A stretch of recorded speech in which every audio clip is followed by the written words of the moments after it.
10TV Conclave AP Roadmap presented by Intinta Arogya Sanjeevani Delta Svari Srihari Panchtulsi Drops. Powered by RGR Herbal Hospitals, Build a Healthy Society. Associate sponsors KLDM2B University Vijayawada, TMT Radha TMT Rhino 600 Plus. Subhagruha Projects India Private Limited, అందమైన ఊహకు పొందుకైన రూపం. Excella Education Group, the leading overseas edtech company in India. Venue partner, Hotel Ailapuram, Vijayawada. రాజకీయాలకు రాజధాని అయిన విజయవాడలో ఆయన fire brand నేత. ఎమ్మెల్యేగా గెలిచి గత ఎన్నికల్లో స్వల్ప తేడాతో ఓడిపోయిన ఈసారి తిరిగి విజయం సాధిస్తానని చాలా కాన్ఫిడెంట్గా రంగంలో దిగి ప్రచారం చేస్తున్నారు ఆయన.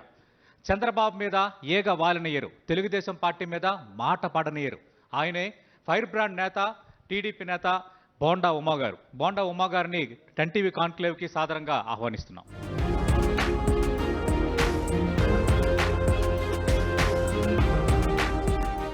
బోండా ఉమ్మ గారు అభ్యర్థిగా ఉన్నారు, ప్రచారంలో బిజీగా ఉన్నారు. ఈరోజు నామినేషన్ స్క్రూట్ని ఇంత బిజీ షెడ్యూల్లో కూడా మా పిలుపుకి స్పందించి కొంత సమయం మాకు కేటాయించినందుకు ముందుగా మీకు 10TV తరపున ప్రత్యేక కృతజ్ఞతలు. థ్యాంక్ యూ అండి. బోండా ఉమ్మ గారు, కొద్దిసేపటి కిందటే మీ ప్రత్యర్థి సెంట్రల్ వైఎస్ఆర్ కాంగ్రెస్ పార్టీ అభ్యర్థి వెల్లంపల్లి శ్రీనివాస్ ఇక్కడికి వచ్చారు. అంటే నామినేషన్లో మీరు కొన్ని కేసులకు సంబంధించి తప్పుడు వివరాలు పొందుపరిచారని కంప్లైంట్ చేశానని అన్నారు. విజయవాడ మిగతా అంశాలపై కూడా మాట్లాడదాం. మీ ప్రత్యర్థి కంప్లైంట్ పైన ఫస్ట్ మీ కామెంట్ ఏంటి? అంటే రాజకీయం మీ ఇద్దరి మధ్య ఎలా ఉందో ఈరోజు వాతావరణం మాకు అర్థమైంది. అంటే వీళ్ళు ఎలా ఉన్నారంటే ఓటమి భయంతో బోండా ఉమా పేరు చెప్తేనే గజగజ వణికిపోతా ఉన్నారు. ఇప్పుడు నిజంగా వీళ్ళు చెప్పినటువంటి కంప్లైంట్లో జెన్యూనాలిటీ, అట్లాగే నిజమైనటువంటి వాస్తవాలైతే ఆర్ఓ చర్యలు తీసుకుంటారు. వీళ్ళు చేసినవి ఏంటంటే టీవీల ముందు మాట్లాడటానికి, లేదంటే బయట ఎక్కడన్నా బహిరంగ సభల్లో మాట్లాడటానికి పనికొస్తే తప్పితే రూల్ పొజిషన్స్లో ఎక్కడా ఏం లేవండి.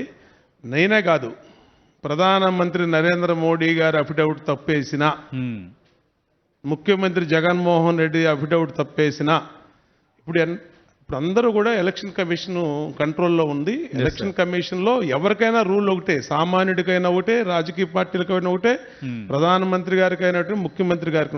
అంటే అది కూడా తెలియనటువంటి అజ్ఞానులు వీళ్ళు, ఈ వెల్లంపల్లి లాంటి వాళ్ళు. అది కూడా తెలియనటువంటి అజ్ఞానులకి ఇక మనం ఏం చేయలేం. మరి మీకు ఆర్ఓ రిటర్నింగ్ ఆఫీసర్ దీని మీద వివరణ అడిగారు, మీరు ఏమైనా వివరణ ఇచ్చారా?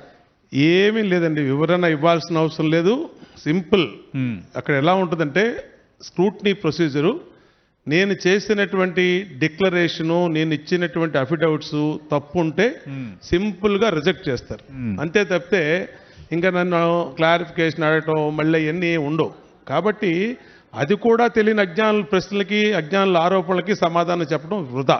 ఓకే, బోండా ఉమ్మ ఎందుకు వైఎస్ఆర్ కాంగ్రెస్ పార్టీకి అంత బిగ్ టార్గెట్? అంతగా పార్టీని మీరు షేక్ చేస్తారా? అది ఏంటి అసలు ప్రధాన రీజన్? మీరేమనుకుంటున్నారు? అంటే మొదటి నుంచి కూడా నేను 99 నుంచి తెలుగుదేశం పార్టీలో ఉన్నా. నేను తెలుగుదేశం పార్టీలోకి వెళ్ళేటప్పటికి వైసీపీ పుట్ల, తర్వాత 2009లో రాజశేఖర రెడ్డిగా చనిపోయిన తర్వాత 11లోకి వచ్చింది పార్టీ. తర్వాత అప్పటి నుంచి కూడా మేము తెలుగుదేశం పార్టీలో ఉన్నాం. తెలుగుదేశం పార్టీ అంటే మా నాయకుడు అంటే చంద్రబాబు నాయుడు గారు అన్న, మా పార్టీ అన్న అభిమానం. నేనున్నటువంటి పార్టీలో కమిట్మెంట్తో రాయల్గా ఉంటాను. అది నాకున్నటువంటి అలవాటు. కాబట్టి మా రాజకీయ ప్రత్యర్థి అయినటువంటి వైసీపీని, జగన్మోహన్ రెడ్డి తప్పుల్ని కానీ, అవినీతి కానీ, వాళ్ళ నాయకుల చేష్టలను కానీ ఎండగడతంలో ఎటువంటి మొహమాటం కానీ, వాళ్ళ అధికారంలో ఉన్నా, ప్రతిపక్షంలో ఉన్నా, ఎక్కడ ఏ పక్షంలో ఉన్నా సరే మా వాయిస్, మా వాణి అలాగుంటుంది. అంటే బోండా ఉమ్మ టార్గెట్ కాబట్టే పశ్చిమ ఎమ్మెల్యేగా ఉన్న వెల్లంపల్లి శ్రీనివాసుని సెంట్రల్కి తీసుకొచ్చారు అని అంటున్నారు, ఒప్పుకుంటారా? అది కరెక్ట్ కాదు. 2 సార్లు ఎమ్మెల్యే చేసిన వెల్లంపల్లి శ్రీనుని అక్కడ టికెట్ ఇవ్వనన్నారంటే ఎందుకు ఇవ్వనన్నారు ఆలోచించాలి.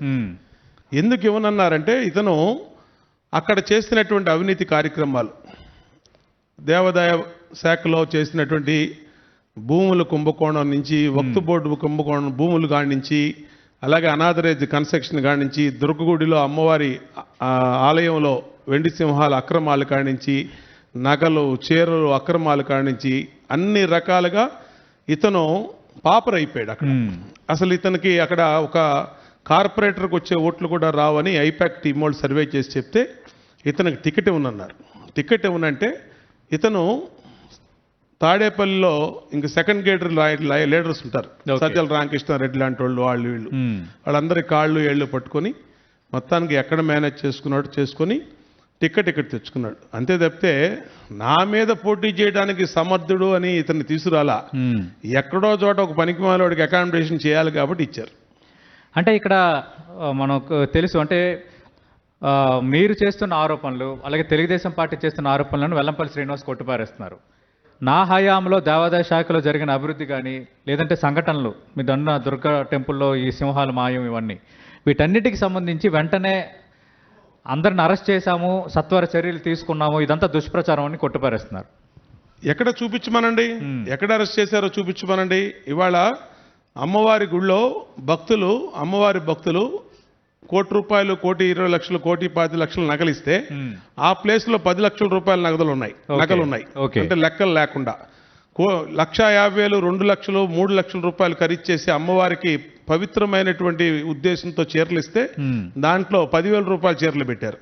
అంటే నగలు మాయమైపోయినాయి. అమ్మవారికి భక్తులు ఇచ్చిన నగలు వేరు, అక్కడ ఉన్నటువంటి రిజిస్టర్లో ఉన్న నగలు వేరు. అలాగే అమ్మవారికి భక్తులు ఇచ్చినటువంటి చీరలు వేరు, అక్కడ ఉన్నటువంటి ఒరిజినల్ చీరలు వేరు. అంటే ప్రతి దాంట్లో అక్రమే. దేవాదాయ శాఖ ఇప్పుడు నేను అడుగుతా ఉన్నాను అతన్ని, పోనీ అతనే అంటున్నాడు ఆరోపణలని, ఎంక్వైరీ చేయమనండి. ఓకే, అతని మీద ఎంక్వైరీ చేయించుకోండి.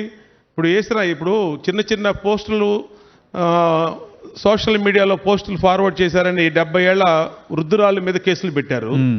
మరి ఇతని మీద నిజంగా అతను చెప్పే వాస్తవాలైతే ఒక ఎంక్వైరీ చేయించుకొని ఆ ఎంక్వైరీలో మీడియా సాక్షిగానో అందరినీ ఇన్వాల్వ్ చేసి ఎంక్వైరీ చేయమనండి. వాళ్ళ ఎంక్వైరీ సిబిసిఐడియో, ఏసీబీఓ, విజిలెన్సో లేదా ఇంకో డిపార్ట్మెంట్ చేయమనండి, తేలిపోద్ది కదా.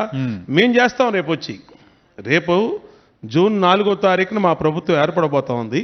ఇవన్నీ మేము మాటలు చెప్పేవాళ్ళం కాదు, ఖచ్చితంగా ఆచరణలో పెడతాం. ప్రతి అక్రమం మీద ఎంక్వైరీ జరుగుద్ది.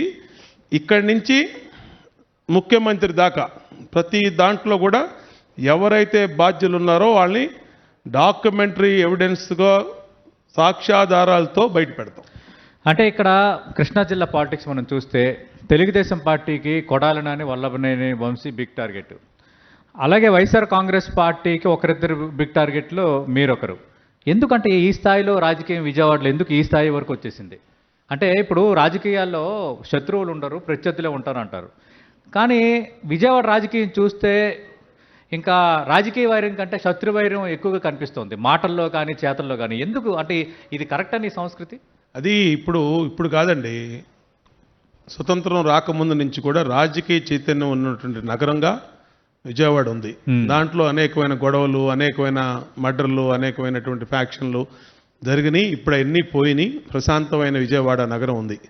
ఇక్కడ ఏంటంటే కొంతమంది వ్యక్తులు, ఇప్పుడు మీరు చెప్పిన 2 పేర్లు కూడా మా దొడ్లో పెరిగినటువంటి, టీడీపీలో పెరిగినటువంటి మొక్కలే. అయ్యా టెల్లివి ఇష్టం వచ్చినట్టు మాట్లాడతాం, అక్కడి నుంచి స్టార్ట్ అవుతూ ఉంది. అలాగే తెలుగుదేశం పార్టీలో ఇవాళ ప్రతిపక్షంలో ఉన్నటువంటి నేను, ప్రతిపక్ష పార్టీలో ఉన్నటువంటి నేను గట్టిగా దాన్ని ఖండించడం వల్ల కానీ, నా మీద మాచర్లో మర్డర్ అటెంప్ట్ చేయటం, గుడివాడలో మర్డర్ అటెంప్ట్ చేయటం, ఇవన్నీ కూడా జరిగినాయి. అంటే ఇవాళ రూలింగ్లో ఉన్నటువంటి జగన్మోహన్ రెడ్డి ప్రభుత్వం అధికారం కోసం ఎంతకైనా తెగించే తత్వం చూసాం. దానికి నిదర్శనమే వాళ్ళ బాబాయ్ వివేకానంద రెడ్డి గారి కేసు. కోడికత్తి కేసు అధికారంలో రావటం కోసం తన మీద తనలే పొడిపించుకొని ఒక దళిత యువకుడిని ఎలా బలిపెట్టాడు చూసాం.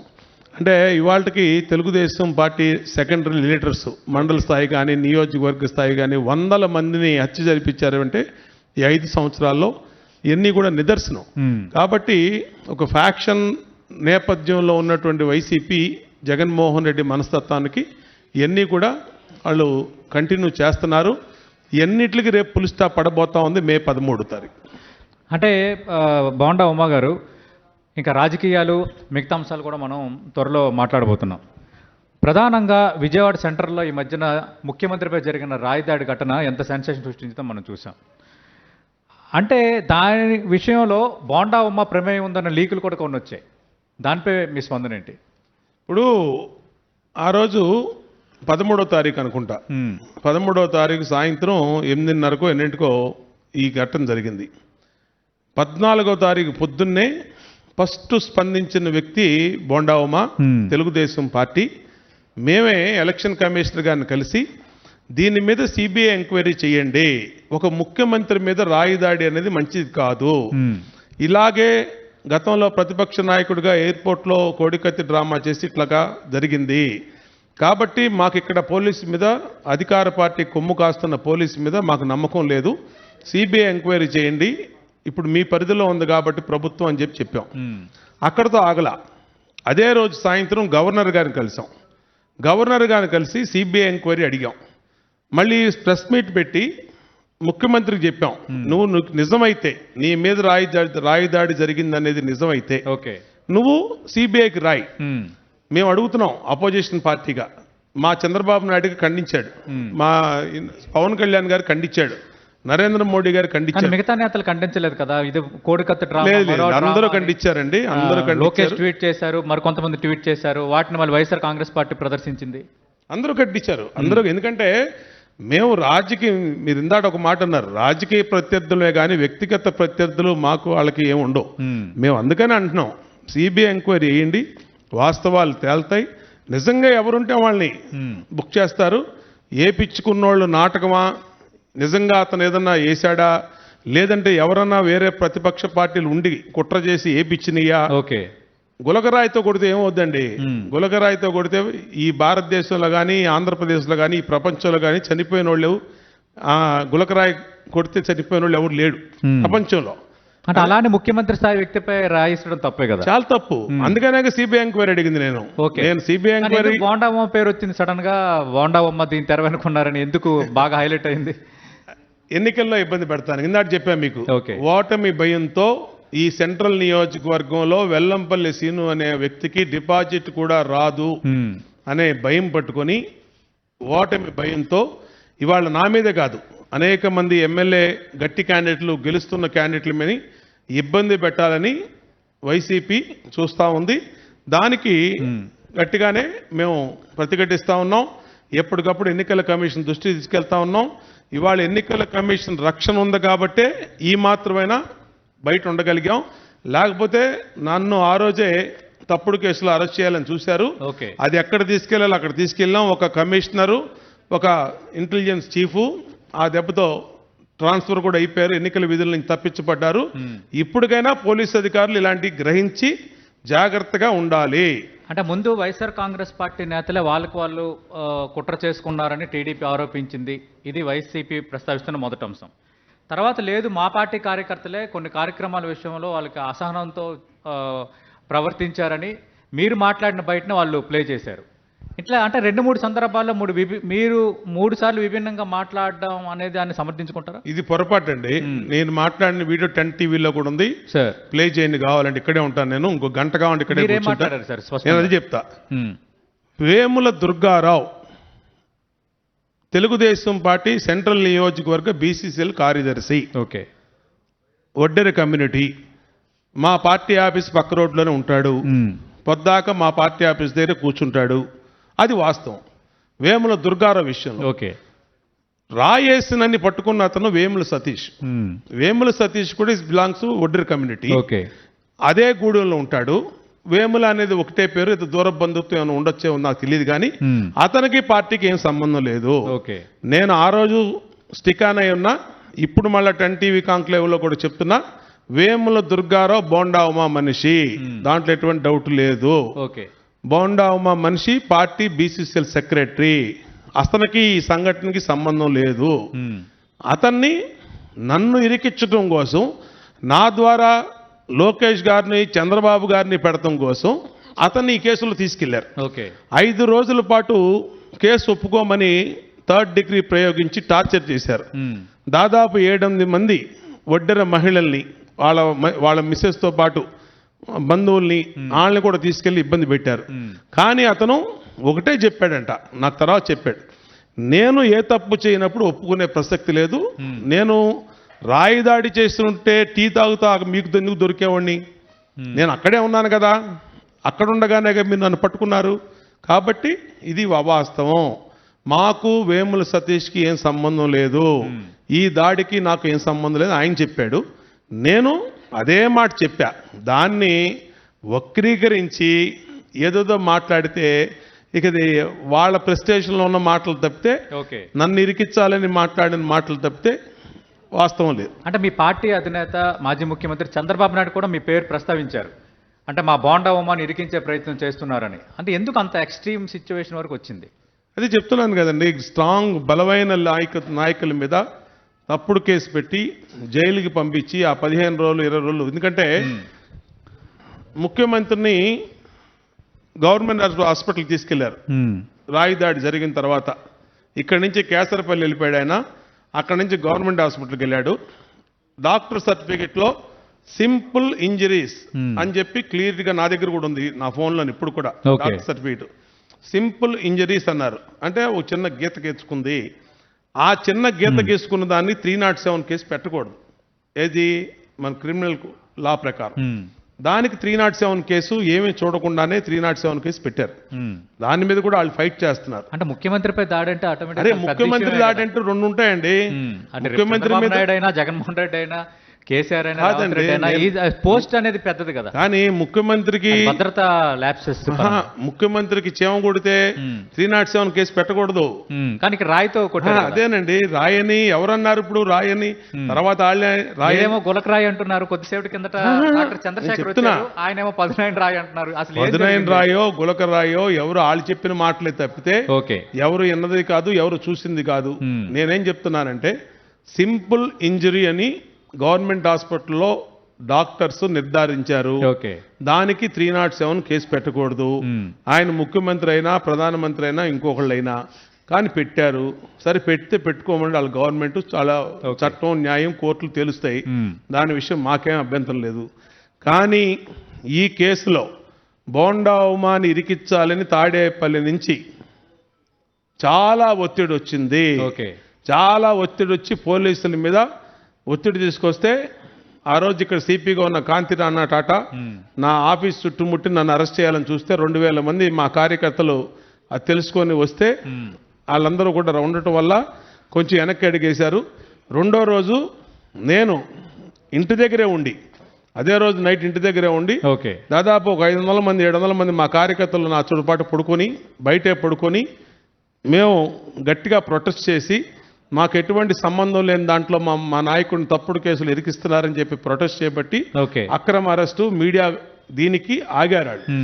తర్వాత అదే రోజు నైటు దుర్గారావుని ఇంటి దగ్గర దింపిస్తారు.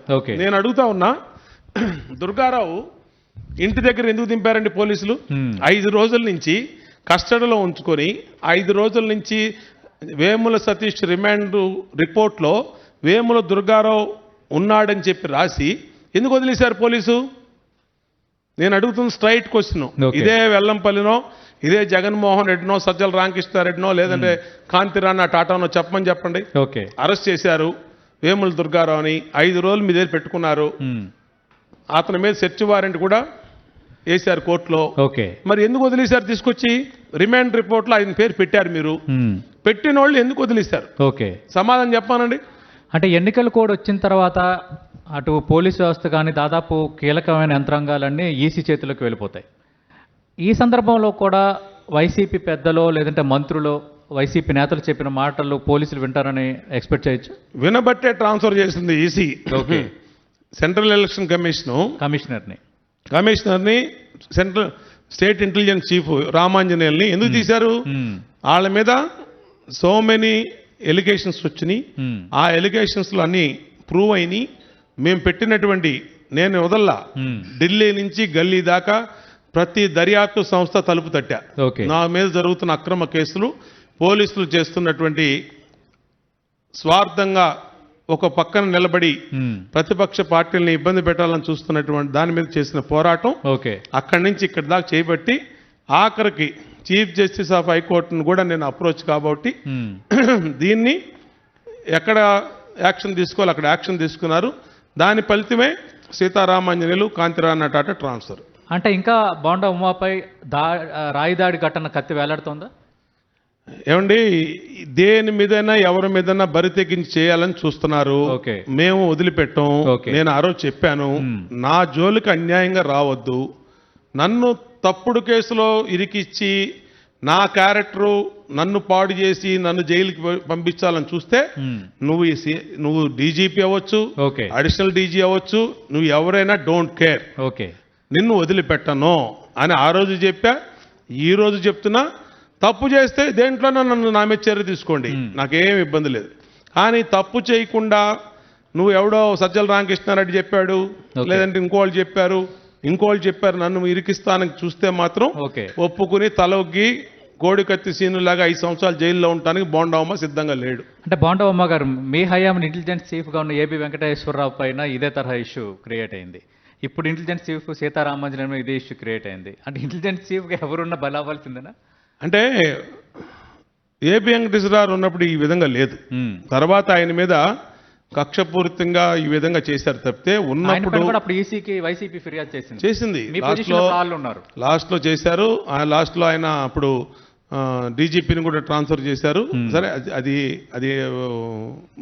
ఎలక్షన్ కమిషన్ తీసుకున్న డిసిషన్స్, మాకేమీ అభ్యంతరం లేదు. అవును, మేమేమంటున్నామంటే, ఎవరైనా ఈ విధంగా ఇంత బరి తెగించి ఒక పార్టీకి కొమ్ము కాస్తే ఎలక్షన్ కమిషన్ చూస్తా ఊరుకోదు. ఓకే.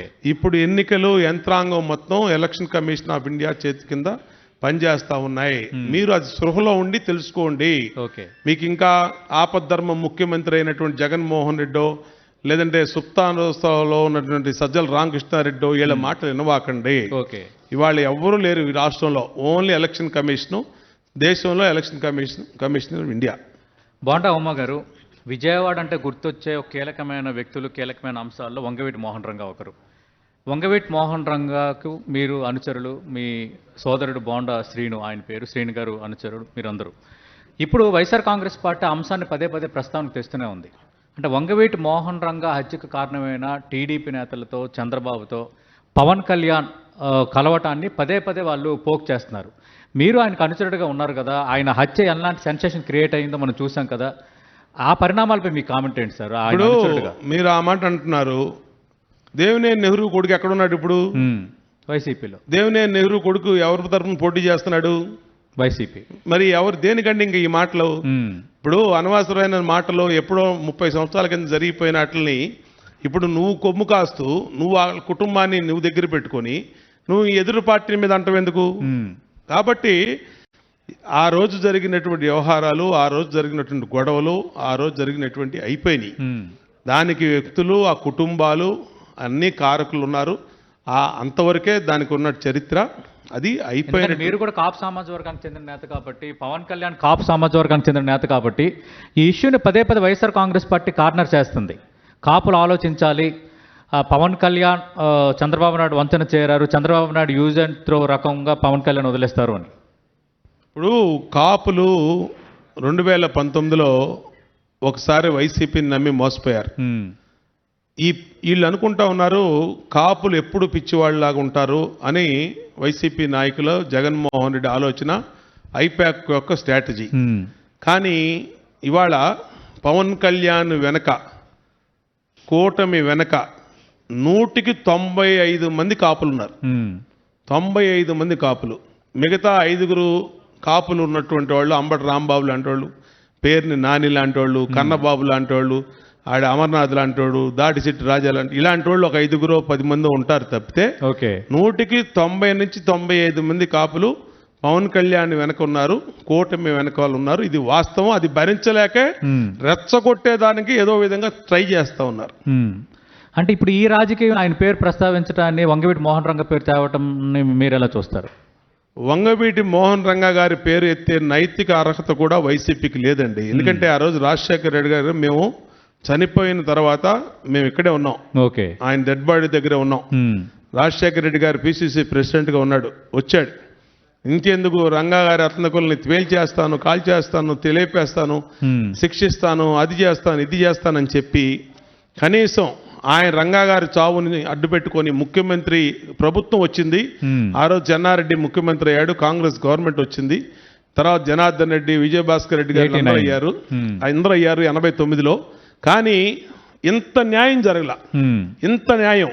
తర్వాత అదే దేవినేని నెహ్రూని ఒక కారులో ఎక్కించుకొని కాంగ్రెస్ పార్టీలో చేర్చుకొని ఈయన తిరిగినటువంటి వ్యక్తి రాజశేఖర రెడ్డి. కాబట్టి రాజశేఖర రెడ్డికి కానీ వాళ్ళ కుటుంబానికి కానీ ఇప్పుడున్న వైసీపీకి కానీ వైసీపీలో ఉన్న అవినాష్ను అక్కడ పెట్టుకొని ఉన్నటువంటి నెహ్రూ కొడుకును పెట్టుకున్న వాళ్ళకి కానీ రంగా గారి పేరెత్తే నైతిక అర్హత లేదు. ఇక విజయవాడకు సంబంధించిన మరో పరిణామం, మీ సిట్టింగ్ ఎంపీ కేసీఆర్ నాని వైఎస్ఆర్ కాంగ్రెస్ పార్టీకి వెళ్ళటం. ఈరోజు కాన్క్లేవ్కి ఆయన కూడా అటెండ్ అయ్యారు. ప్రధానంగా లోకేష్ ముందు నుంచి నన్ను టార్గెట్ చేశాడు, అసలు కేసీఆర్ ట్రావెల్స్ మూసేయడానికి కారణమే అప్పటి ఇంటెలిజెన్స్ చీఫ్ నారా లోకేష్ అనేది ఆయన ప్రస్తావించిన అంశం ఒకటి. రెండవది 2014లో 2019లో మీరందరూ ఓడిపోయిన ఆయన ఎంపీగా ఇక్కడ విజయం సాధించారు. అలాంటి వ్యక్తి పార్టీలో ఉన్న గ్యాప్ కారణంగా ఆ విధంగా వెళ్ళిపోవడంపై ఒక మాజీ శాసనసభ్యుడిగా మీ స్పందన ఏంటి? ఇప్పుడు 2 అంశాలు ప్రస్తావించారు మీరు. మొదట ఆయన ఏదో మూసేయడానికి నారా లోకేష్ కారణం అన్నారు. నేను చెప్తాను మీకు, కేసినేని ట్రావెల్స్ అనేది ఒక 20 సంవత్సరాల నుంచి 25 సంవత్సరాల నుంచి నడుస్తున్న సంస్థ అయితే దొంగ బస్సు నెంబర్లు పెట్టుకొని ఒక పర్మిట్తో 2 నెంబర్లకు పట్టుకోమని తిప్పమని నారా లోకేష్ గారు అని చెప్పాడు నీకు. నారా లోకేష్ గారిని అడ్డు పెట్టుకోనో ప్రభుత్వాన్ని అడ్డు పెట్టుకోనో ఆ రోజు నువ్వు చేసినటువంటి దొంగ వ్యాపారం, ఆ రోజు బాలసుబ్రహ్మణ్యం గారు కమిషనరు ట్రాన్స్పోర్ట్గా ఉన్నప్పుడు ఆయన అడ్డు పెడితే ఆ అడ్డుబడి పట్టుకొని ఇంత పెద్ద ఫైల్ తయారు చేసేది ఇతని మీద. నేను ఆ రోజు అసెంబ్లీలో ఉంటే ఆయన ఆర్టీఓ ఆఫీస్కి ఆయన మీద దాడికి వెళ్ళాడు. నేను అసెంబ్లీలో ఉంటే నా ఫోన్ ఉండదు కాబట్టి అప్పుడు నా బయట పిఏకి చెప్పి నాకు స్లిప్ రాసి పంపించాడు, ఎంపీని ఇక్కడ కొట్టారు అర్జెంటుగా రమ్మని చెప్పి. అప్పట్లో సెన్సేషన్ అయింది అది. నేను బయటకు వచ్చి ఏంటని ఫోన్ చేస్తే ఎంపీ ఇక్కడ ఆఫీసులో గొడవ పడుతున్నాడు, మీరు అర్జెంటుగా రండి అంటే నేను బయలుదేరి వచ్చా. ఆ కేసులో మేమందరం ఇరుక్కున్నాం, మేమందరం ఇతని కోసం, ఇతని వ్యాపారం వచ్చింది. బాలసుబ్రహ్మణ్యం అప్పుడు ఆర్టీఏ కమిషనర్, మీరు తర్వాత ఎంపీ కేసుని ప్రదర్శించారని వచ్చింది. అసలు నాకేమైనా సంబంధమా? నాకేమైనా ఒక బస్సు ఉందా? నాకేమైనా ఒక చిన్న ఆటో ఉందా? నా సొంత కార్లు ఉన్నాయి తప్పితే నా ట్రాన్స్పోర్ట్ ఫీల్డ్ లో ఒక్క వెహికల్ లేదు. బాలసుబ్రహ్మణ్యం గారు ఆయన తరపున వెళ్ళా. ఎందుకు? అతని అక్రమాలని అతను బాలసుబ్రహ్మణ్యం గారు అడ్డుకున్నాడని చెప్పి అతను దొంగ బస్సులు ఒక పర్మిట్ మీద 3 బస్సులు తిప్పుతున్నాడు. దాంట్లో వాళ్ళ దగ్గర జీతాలు వాళ్ళే వచ్చి ఎవరో డ్రైవర్లు బయట పెట్టారు, వాళ్ళ వ్యాపారం వాళ్ళ గుమస్తాలు బయట పెట్టారనే విషయం బయటకు వచ్చి ఆయన పెద్ద ఫైల్ తయారు చేసి ఇతని మీద టాటా కేసు ఏదో పెట్టడానికి చూస్తే దానికి ఇతను గొడవ పడ్డాడు. అవన్నీ మాకు తెలియవు. అలా జరిగి ఆ ఫైల్ చూసి ముఖ్యమంత్రి చంద్రబాబు నాయుడు గారితో కూడా బాలసుబ్రహ్మణ్యం గారు చెప్పాడు, ఇలా ఉందండి క్యాచ్ తీసుకుంటున్నావు, కేసు పెడుతున్నావు అంటే నువ్వు నీ కేసు నీ ఎంత వ్యవహారంతో చూసుకో, నీ ఇన్వెస్టిగేషన్ నీ పని నువ్వు చూసుకో, మాకేం సంబంధం లేదు దాంట్లో అని అన్నాక ఇతను భయపడి ఆ వ్యాపారం మూసేశాడు. ఎందుకు మూసేశాడు వ్యాపారం? అవన్నీ దొరికిపోబట్టి మూసేసి తర్వాత ఆ శ్రీరామ్ ఫైనాన్స్ దాంట్లో 130 కోట్లు ఎంత ఎగ్గొట్టాడు. అది కూడా ఆయన ఎన్నికల అఫిడవిట్ లో ఉంటుంది చూసుకోండి. 14లో ఆయన దొంగ వ్యాపారం ఎప్పుడు గుర్తించారు? ఆయన పార్టీని వీడిన తర్వాత కాదండి, నేను చెప్పేది గొడవ ఎప్పుడు 2016 2014 నుంచి 19 మీరు ఎమ్మెల్యేగా ఉన్నారు. 2014 ఉన్నా 16లో ఈ గొడవ జరిగింది. అప్పుడు జరిగి ఆయన మూసేశాడు, బిజినెస్ మూసేశాడు. అప్పుడు 17లో కేసినేని ట్రావెల్స్ మూసేస్తానని అనౌన్స్ చేసి షట్టర్ వేసాడు. జరిగింది. అప్పుడు ఏం జరిగిందో ఇన్వెస్టిగేషన్ అవన్నీ కూడా మరి 2019 ఎందుకు టికెట్ ఇచ్చారు అది వేరే విషయం. అంటే కేసు ఇన్వెస్టిగేషన్ చేయటం వేరు, ఎవిడెన్సెస్ ప్రూవ్ చేయటం వేరు. ప్రతి వాళ్ళ మీద అభియోగాలు వస్తాయి అని ప్రూవ్ చేయటం అనేది వేరు. మరి ఎందుకు ఆగిందో కేసీఆర్ నాని అంత టార్గెట్ మీకు కానీ టార్గెట్ అవసరం లేదండి మిగతా టీడీపీ నేతలకి. అంటే ఇప్పుడు ఆయన కూడా అన్నారు, మీ అందరి పేర్లు ప్రస్తావించారు. రాజకీయాల్లో గౌరవం ఇచ్చి పుచ్చుకోవాలి. ఎవరి కింద ఎవరు పనిచేయరు ఇక్కడ. ఇప్పుడు ఇతనికి ఏంటంటే ఒళ్ళంతా అహంభావం. యాక్చువల్గా అతను మొన్న 2000 కోట్లు వైసీపీలో చేరి 2000 కోట్లు నేను ఆస్తులు అమ్ముకున్నాను, చంద్రబాబు పార్టీలో చేరి నా వ్యాపారాలు బస్సులన్నీ మూసేశానని చెప్పి స్టేట్మెంట్ ఇచ్చాడు. చేరిన రోజు జగన్మోహన్ రెడ్డి ఇంటి ముందు నేను అతను అఫిడవిట్లు తీసా, ఎలక్షన్ అఫిడవిట్లు 2014లో వేసినాయి, 2019లో వేసినాయి. 2014లో ఇతను వేసిన అఫిడవిట్లో 56 కోట్లు ఆస్తులు ఓకే 66 కోట్ల అప్పులు ఉన్నాయి. మీరు ఇప్పుడు కూడా చూసుకోండి మీ ఫోన్ లో. ఓకే ఓకే లేదు లేదు చెప్తున్నా, నమ్ముతున్నా చూపించా. మీరు మాజీ శాసనసభ్యుడు, మీరు చెప్తే నమ్ముతున్నాను. డౌట్ మీ మీడియాకి ఓకే మీ రిపోర్టర్ కూడా ఇచ్చారు. తర్వాత 2019కి వచ్చేటప్పటికి ఇతను అప్పులేమో 30 కోట్లకు వచ్చినాయి, ఆస్తులేమో 70 కోట్లకు వచ్చింది. ఓకే అప్పులు తగ్గినాయి, 2019లో ఆస్తులు పెరిగినాయి. నీ ఆస్తి మొత్తం కలిపితే 56 కోట్లు నువ్వే డిక్లేర్ చేసావు. మరి 2000 కోట్లు ఎక్కడి నుంచి అమ్మావు అంటే ఏమన్నా మీడియా పిచ్చిది అనుకుంటున్నావా, జనాలు పిచ్చోళ్ళు అనుకుంటున్నావా? నాయకులు నాలంటి వాళ్ళు ఒకడు ఉంటాడు, ఇన్వెస్టిగేషన్ వెరిఫై చేసేవాడు. నువ్వు చెప్పింది ప్రతి దానికి తల ఓపకుండా ఎలక్షన్ అఫిడవిట్ తీస్తే బయటపడిన అంశం అది. నేను అడిగా, నువ్వు ఈ చూపించి అఫిడవిట్ దీనికి సమాధానం చెప్పు. నువ్వు ఏమొద్దు, నువ్వు వేసిన దానికి అఫిడవిట్ దీనికి సమాధానం చెప్పంటే నోరెత్తలా. ఇవాళ అతని పేరు విజయవాడలో అప్పుల అప్పారావు. ఇవాళ ఒక హోటల్ పెట్టాడు, ఆ హోటల్కి 40 కోట్లు ఎంతో బ్యాంక్ కరప్టెడ్ అయిపోయాడు. ఇవాళ మొత్తం అన్ని ఇల్లు వాకిలి కారు కూడా, అతని దగ్గర ఉన్న రేంజ్ రోవర్ కారు కూడా ఫైనాన్స్ లో ఇరుక్కుపోతే ఆ కారు ఎక్కడో దాచేశాడు. సీజ్ చేయడానికి వాళ్ళు తిరుగుతున్నారు. మనిషి ఏంటంటే అలాగా ఆకారం వేసుకుని తిరుగుతూ షో చేస్తున్నాడు తప్పితే, ఆ నోరు వేసుకొని బతుకుతున్నాడు తప్పితే, ఈ ఎలక్షన్ అయిపోయిన జూన్ 4వ తారీఖు జూన్ 5వ తారీఖు నాడు ఈ బ్యాంకులు ఈ ఫైనాన్షియల్ ఇన్స్టిట్యూట్స్ మొత్తం తరిమి కొట్టి పట్టుకుంటాయి అతను. అంటే సిద్ధంగా ఉన్న రిజల్ట్ వచ్చిన మరుసటి రోజు ఇంకా కేసీఆర్ నానిని పట్టుకోవడానికి ఖచ్చితంగా. ఎందుకంటే మా కేసీఆర్ చిన్ని కనీసం 1,00,000 ఓట్లు తక్కువలో నేను చెప్తున్నా. 1,00,000 ఓట్ల మెజార్టీతో కేసీఆర్ చిన్ని గెలుస్తున్నాడు. ఎటువంటి పరిస్థితులు ఇది అంటే విచిత్రం ఏంటంటే అన్న మీద తమ్ముడిని ప్రయోగిస్తున్నారు మీరు. దీంట్లో ఏముందండి, ఇప్పుడు అన్న అనేవాడు తమ్ముడి మీద కేసు పెట్టాడు. ఏది ఒక కారు స్టిక్కర్ వేసుకున్నాడంట ఇతను, ఎంపీ స్టిక్కరు. ఇతని మీద కాదు, ఇతని భార్య మీద పెట్టాడు, చిన్ని వైఫ్ మీద పెట్టాడు. అంత లోఫర్ని ఎక్కడా చూడలా. అలాంటి వాళ్ళని ఎందుకు వదలాలి మనం? అన్న మీద తమ్ముడిని పోటీ, నీకు నీళ్లు మాకెంత దూరం, మా ఇల్లు నీకెంత దూరం, ఎందుకు అవుద్ది దగ్గర, ఎందుకు అవుద్ది? బోండా ఉమ్మ గారు, లాస్ట్ టైం చాలా స్వల్ప తేడాతో ఓడిపోయారు. ఏ నాయకుడికైనా ఎన్నికల్లో పోటీ చేయడం, ఆ ఎన్నికల ప్రచారం సమయం అంతా రాత్రి పగలు నిద్ర లేకుండా ప్రచారాలు చేయడం, వ్యూహాలు ఇవన్నీ గందరగోళం ఉండేవి. ఎలా ఫీల్ అయ్యారు ఆ సందర్భంలో? అంటే అదే నేను కూడా వైసీపీ చాలా చోట్ల గెలిచినట్టు 25,000, 30,000, 40,000 మెజార్టీతో ఓడిపోయి ఉంటే నాకు పెద్ద ఆ వేవ్లో పోయాంలే అని అనుకునేవాళ్ళం. యాక్చువల్గా నేను 97 ఓట్లతో గెలిచా. 97 ఓట్లతో గెలిస్తే అప్పటికి సాయంత్రం 5-6 అయింది. అన్ని లాస్ట్ రౌండ్కి పోస్టల్ బ్యాలెట్లు కూడా చూసి మెజార్టీలు లెక్క 97 ఓట్లు. జగన్మోహన్ రెడ్డి దగ్గరికి అప్పటికి చీఫ్ సెక్రటరీ బాలసుబ్రహ్మణ్యం వాళ్ళందరూ కూడా చేరిపోయారు. డీజీపీ అందరూ వెళ్ళిపోయి ఎస్ బాస్ అంటా ఉన్నారు. జగన్మోహన్ రెడ్డి ఏం చేశారంటే, తెలుగుదేశం వాళ్ళు నా దగ్గర 23 మంది ఎమ్మెల్యేలను కొన్నారు. 23 మంది ఎమ్మెల్యేలను తీసుకున్నారు. ఆయన భాషలో కొన్నారు. 3 ఎంపీలని కొన్నారు. కాబట్టి అప్పటికి 3 ఎంపీలే గెలిచారు. ఇక్కడ బోండావమా 34 గెలిచాడు, 24 గెలిచాడు. 24 ఆపేయండి, నేను ఈ ఫిగర్ 23కే కన్ఫర్మ్ చేయండి అని చెప్పి ఒక పోలింగ్ బూత్ లో ఉన్న ఓట్లు, నాకు వచ్చిన ఓట్లు వైసీపీకి వచ్చిన ఓట్లు నాకేసి దాన్ని 25 ఓట్లు తేడాతో ఓడిపోయానని చెప్పి ఫోర్సిబుల్ గా డిక్లేర్ చేస్తున్నారు. మరి మీరెందుకు దాన్ని క్వశ్చన్ చేశారా కోర్టులో? క్వశ్చన్ చేయటం కాదండి, డే 3 నేను రిట్ వేసా. ఎలక్షన్ పిటిషన్ అయితే లేట్ అవుద్ది జడ్జిమెంట్ అని చెప్పి రిట్ వేసా. హైకోర్టు ఏమందంటే ఎలక్షన్ కేసు అండి ఇది. జడ్జి గారు ఏమన్నారంటే election case election petition format లో రావాలి మీరు అని రిట్ ని తిరస్కరించారు. ఎలక్షన్ పిటిషన్ వేసా. తర్వాత కరోనా వచ్చింది. 2.5 సంవత్సరాలు 3 సంవత్సరాలు ఆన్లైన్ కోర్టులని అదని ఇదని అసలు ఆ బెంచే రాలా. నాతో పాటు దాదాపు 15 కేసులు ఉన్నప్పటినీ ఎలక్షన్ పిటిషన్ కేసులు ఏపీలో ఇంతవరకు ఏ కేసు మీద డిసిషన్ రాలా.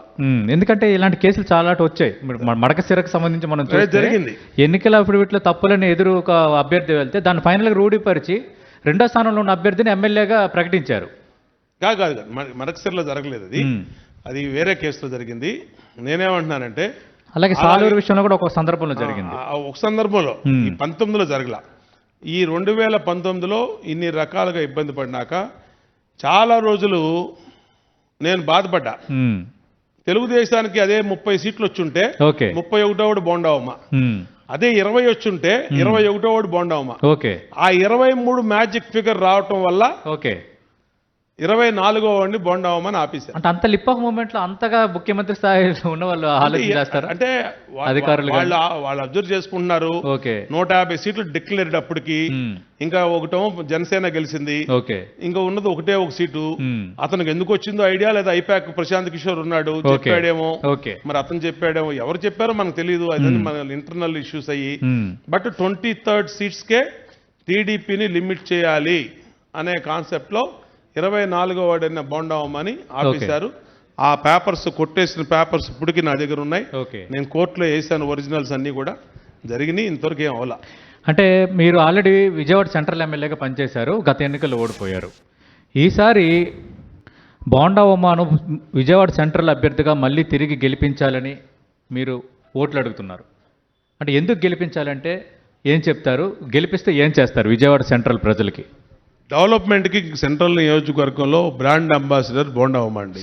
నేను ఎమ్మెల్యేగా ఉన్నప్పుడు సింగనగర్ ఫ్లైఓవర్ కింద underground ఆర్యూబీని, railway underground ఆర్యూబీని నిర్మించా.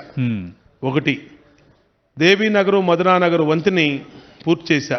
2, Rythu Bazar, model రైతు బజార్ని ఈ రాష్ట్రంలో మొట్టమొదటి మోడల్ రైతు బజార్ నా నియోజకవర్గంలోనే ప్రకాష్ నగర్లో కట్టించా. తర్వాత అంతిమయాత్రా భవన్, ఇంతవరకు ఆంధ్రప్రదేశ్లో అంతిమయాత్రా భవన్ అంటే ఎవరన్నా చనిపోయిన వాళ్ళు పిల్లలు విదేశాల్లో ఉంటే వచ్చే వరకు డెడ్ బాడీ అక్కడ భద్రపరిచే విధంగా అంతిమయాత్రా భవన్ కట్టించింది ఈ రాష్ట్రం కాదు, ఈ సదర్న్ స్టేట్స్లోనే బోండావమ్మ ఒకడే, ఒక న్యూ కాన్సెప్ట్ తీసుకొని. తర్వాత double line RUB Madhuranagar to BRTS road చేసింది బోండావమ్మ. 600 కోట్ల నిధులు తీసుకొచ్చి ఆ రోజు మొత్తం సెంట్రల్ నియోజకవర్గ రూపురేఖలు మార్చింది బోండావమ్మ. అది ప్రజలకు తెలుసు, నియోజకవర్గానికి తెలుసు, నియోజకవర్గంలో ఇక్కడ స్టాండర్డ్గా పనిచేసే మీడియాకు తెలుసు. కాబట్టి బోండావమ్మకు వస్తే డెవలప్మెంట్ అవుతుంది. గత 5 ఏళ్లలో నేను ఇప్పుడు ఇన్ని పేర్లు చెప్పా, దాదాపు 20 డివిజన్లో 16 డివిజన్లో ముఖ్యమంత్రి ఆరోగ్య కేంద్రాలు పెట్టించా. దాదాపు 6000 స్కూల్ రూమ్స్ కట్టించాను, అదనపు స్కూల్ రూమ్స్ గవర్నమెంట్ స్కూల్స్ లో. ఇవన్నీ నేను చేసిన డెవలప్మెంట్. నా డెవలప్మెంట్ అక్కడ సాలిడ్ గా కనబడుద్ది, ఏ రోడ్డుకి వెళ్ళినా ఎక్కడికి వెళ్ళినా. అలా చెప్పమానండి. ఇప్పుడు ఈ 5 సంవత్సరాలు 2019 మరి 2019 అలా కాదు, ఎవరన్నా చెప్పచ్చు అది. ఇప్పుడు పోటీ చేసే అభ్యర్థి కూడా చెప్పచ్చు, మీ 5 సంవత్సరాలు ఇది చేసామండి అని. నేను ఒక 15-20 సాలిడ్ గా పర్మనెంట్ స్ట్రక్చర్స్ నేను చేసినటువంటి అసెట్స్ చెప్తా. చెప్పమనండి వాళ్ళని, చెప్పలేరు, చేయలేదు. కాబట్టి అంటే జగన్మోహన్ రెడ్డి బలవంతుడు కాబట్టే కూటమి కట్టి పొత్తులు లేకుండా తెలుగుదేశం పార్టీ రాజకీయాలు చేయలేకపోతోంది. ఇది వైఎస్ఆర్ కాంగ్రెస్ పార్టీ చేస్తున్న ప్రధాన ఆరోపణ. దీనిపై మీ కామెంట్ ఏంటి? ఇవన్నీ ఉట్టి మాటలు, సొల్లు మాటలండి. ఇప్పుడు జగన్మోహన్ రెడ్డి చిన్నప్పటిలో లాగులు వేసినప్పటి నుంచి కూడా తెలుగుదేశం పార్టీ కూటములు కడుతుంది. అతను ఇంకా లాగులు కూడా వేసున్నాడు అప్పటి నుంచి కూడా తెలుగుదేశం పార్టీ నేషనల్ ఫ్రంట్ అని ఎన్టీఆర్ ఉన్నప్పటి నుంచి కూడా కడుతుంది. కాబట్టి ఇవాళేం కొత్తగా తెలుగుదేశం పార్టీకి 2014లో బీజేపీ, జనసేన, టీడీపీ కలుసున్నాం. ఇవాళ కూడా మేము బీజేపీ, జనసేన, టీడీపీ. అప్పుడు మీరు ఇచ్చిన హామీలను ముఖ్యమంత్రి ప్రతి సభలో ప్రదర్శిస్తున్నారు. చంద్రబాబు అంటే ఒక్క పథకం గుర్తురాదని పదే మంచి క్వశ్చన్ వేశారు. నేను చెప్తా జగన్మోహన్ రెడ్డికి సమాధానం. చంద్రబాబు అంటే సంక్షేమానికి బ్రాండ్ అంబాసిడర్. చంద్రబాబు అంటే ఒక చంద్రన్న బీమా, చనిపోయిన కుటుంబాలకి 2 లక్షల నుంచి 5 లక్షలు ఇచ్చాం. చంద్రబాబు అంటే ఒక పెళ్లి కానుక ఇచ్చాం. చంద్రబాబు అంటే ఒక పండగ కానుక ఇచ్చాం. చంద్రబాబు అంటే ఒక కాపు కార్పొరేషన్ పెట్టాం. చంద్రబాబు అంటే ఒక బ్రాహ్మణ కార్పొరేషన్ పెట్టాం. చంద్రబాబు అంటే ఒక రంజాన్ తోఫా ఇచ్చాం. ఇలాగా 100 చెప్తాను నేను, నా టైం ఇస్తే. అతను చెప్పండి. నువ్వు నవరత్నాలని నవమోసాలు చేసినోడి నువ్వు ముఖ్యమంత్రిగా ఉండి ఇప్పటికి నువ్వు చెప్పుకోలేని, ఇంకా నువ్వు అయిపోయినటువంటి 2014, 2019 ఆ స్టోరీ చెప్తావేంటి? నువ్వేం స్టోరీ చేసావు? అంటే పథకాలని పప్పు బెల్లాల్లో డబ్బులు పంచేస్తున్నా అన్నారు. బట్ అదే పథకాలని మళ్ళీ సూపర్ 6 అని ప్రజల ముందుకు తెచ్చారు. అంటే మేము చేస్తున్న సంక్షేమ పథకాలు మంచివని టీడీపీ ఒప్పుకున్నట్టే కదా, ఇది వైసీపీ అడుగుతున్నారు. కాదండి, అడ్డగోలు వాదన వద్దు. 2014 ఈ రాష్ట్రం 2014 జూన్ 2వ తారీఖున ఏర్పడింది. అవును, మేము ఫస్ట్ గవర్నమెంట్లోకి వచ్చాం. మేము వచ్చినాక చేస్తున్నటువంటి పథకాలు, చనిపోతే 2 లక్షలు ఇచ్చాం, పెళ్ళంటే 1 లక్ష రూపాయలు ఇచ్చాం, కాపు కార్పొరేషన్ పెట్టాం, ఓకే. బ్రాహ్మణ corporation, SC BC minority corporation ద్వారా విదేశాలకు వెళ్ళే విద్యులకు ఇచ్చాం. ఇది మేము చేసాం. ఇప్పుడు మళ్ళా మేము అధికారంలోకి వస్తే మా సూపర్ 6 అని మేము చేస్తున్న పథకాలు 200 పింఛను. నేను ఎమ్మెల్యే అయినప్పుడు ఫస్ట్ అవును 2000 చేసింది ఎవడండి? వీళ్ళ తాత చేశాడు ఎవడన్నా? ఓకే. మాట్లాడమనండి ఎవడన్నా? 2000 చేసింది చంద్రబాబు గారు. 2000 చనిపోతే 2 లక్షలు ఇచ్చింది ఎవరు ఉన్నారండి? ఎందుకు తీసేవారు నువ్వు 2 లక్షలు? నువ్వు తలరాతలు మారుస్తానని అధికారంలోకి వచ్చినోడివి 2 లక్షలే చంద్రబాబు ఇచ్చాడు, నేను 3 లక్షలు ఇస్తానని 1 లక్ష పెంచి ఇవ్వాల్సినోడు ఎందుకు తీసావు? అంటే ఇప్పుడు టీడీపీ చెబుతున్న కొత్త పథకాలు మిగతావి అన్ని ఒక లెక్క తీసుకుంటే అదనంగా ఇప్పుడు ప్రభుత్వం పెడుతున్న ఖర్చు కంటే 50,000 కోట్లు అదనంగా ఖర్చు పెట్టాలి. చంద్రబాబు నాయుడు వల్ల ఎలా సాధ్యం అవుతుందని అసెంబ్లీ సాక్షిగా జగన్మోహన్ రెడ్డి అడిగిన ప్రశ్న. ఇప్పుడు సంపద సృష్టించడం చేతనైన వాడికి పథకాలు ఇచ్చడం చేతనవుతుందండి. తెలుగుదేశం హయాంలో నూతన రాష్ట్రం ఏర్పడినప్పుడు 1,30,000 కోట్ల అప్పులు, 16,500 కోట్ల లోటు బడ్జెట్, రెవెన్యూ లోటు, కనీసం ఆఫీస్ లేదు విజయవాడ నగరంలో, ఆంధ్రకి రాజధాని లేదు, ఆఫీస్ లేదు. అలాంటి పరిస్థితి నుంచి ఈ రాష్ట్రాన్ని ఒక రేంజ్కి తీసుకొచ్చాడు చంద్రబాబు నాయుడు గారు, ఆయన అనుభవం కానీ ఆయన విజన్తో. అలాంటి వాడికి ఏదైనా సాధ్యం. నువ్వు ఒక ప్రిజనర్ ఇవి, నీకేం సాధ్యం అవుతుంది? నువ్వేంటి 12 లక్షల కోట్లు అప్పులు చేసావు, బటన్ నొక్కానన్నావు. ఎక్కడ బటన్ నొక్కావో, ఎవరికి వెళ్ళిందో ఎవరికి తెలీదు. నువ్వే చెప్తున్నావు 2,50,000 కోట్లు నేను ఇప్పటికీ వెల్ఫేర్ రూపంలో బటన్ నొక్కి ఇచ్చానంటున్నావు. మరి రిమైనింగ్ 11 లక్షల కోట్లు ఏమైపోయినాయి? 10 లక్షల కోట్లు ఏమైపోయినాయి? చెప్పు సమాధానం. కాబట్టి అవి ఎక్కడికి పోయినాయి ఎవరికి తెలియదు. బోండమ్మ గారు, తెలుగుదేశం పార్టీ చర్చలు ఎప్పుడు లేనట్టుగా 100 రోజుల ముందే భారీ నెంబర్తో అభ్యర్థులను మేము ప్రకటించింది తెలుగుదేశం పార్టీ. కానీ మేనిఫెస్టో ప్రకటించడానికి ఎందుకు ఆలస్యం అవుతుంది? మా మెయిన్ మేనిఫెస్టో సూపర్ 6 అండి.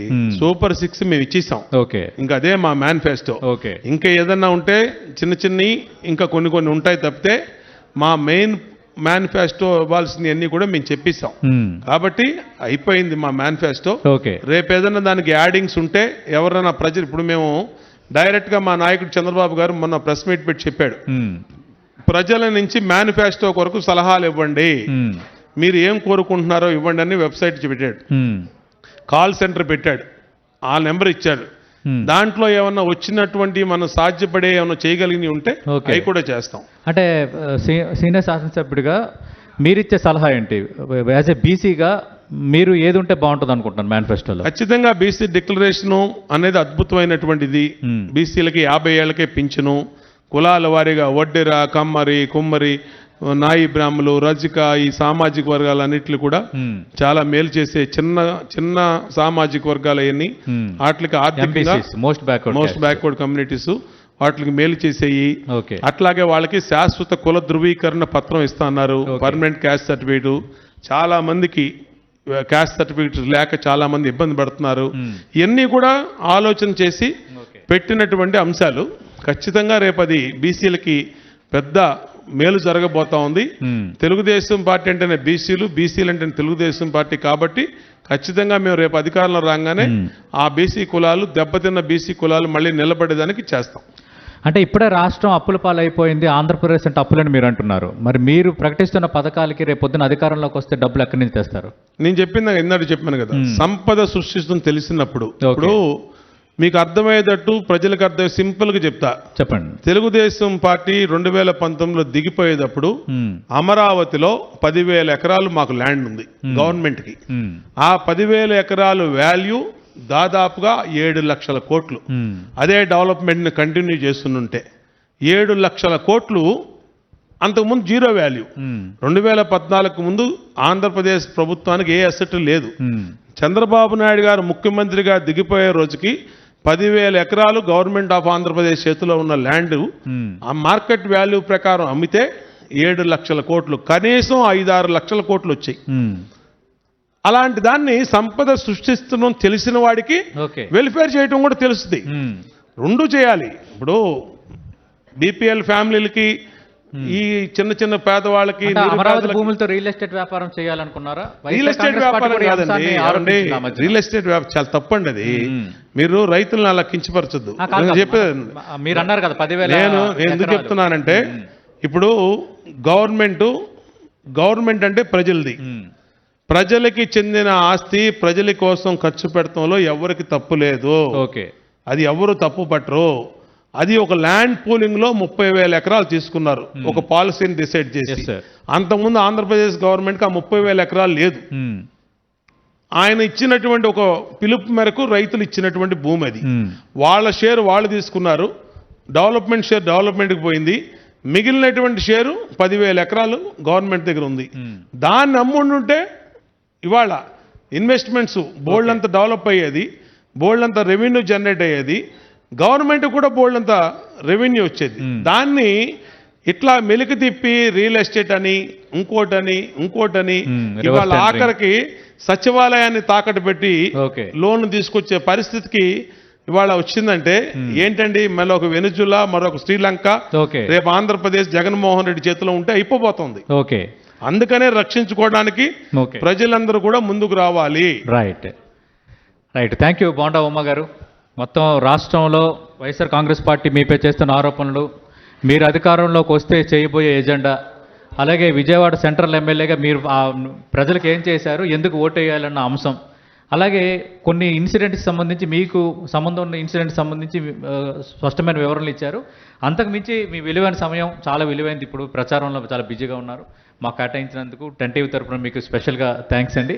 ఇది విజయవాడ ఫైర్ బ్రాండ్ నేత, విజయవాడ సెంట్రల్ తెలుగుదేశం పార్టీ అభ్యర్థి బోండా ఉమ్మ గారితో 10 TV కాన్క్లేవ్లో స్పెషల్ సెషన్. చాలా స్పష్టంగా చెప్తున్నారు, తెలుగుదేశం పార్టీ అధికారంలో రాబోతుంది. తెలుగుదేశం పార్టీకి సంబంధించి తెలుగుదేశం పార్టీ ప్రకటిస్తున్న పథకాల అమలు ఎలా అని చాలామంది ప్రశ్నిస్తున్నారు. సంపద సృష్టించడం చంద్రబాబు నాయుడుకు తెలుగుదేశం పార్టీకి తెలుసు. అందుకు ఇవేమీ పెద్ద సమస్య కాదు, ఖచ్చితంగా ఇచ్చిన హామీలు నెరవేరుస్తాము, రాబోతుంది మాదని చాలా ఘంటాబద్ధంగా చెప్తున్నారు. చూద్దాం మరి ఆయన అంచనాలు నిజమవుతాయో తేలాలంటే మనం జూన్ 4 వరకు వేచి చూడాల్సిన పరిస్థితి కనిపిస్తోంది.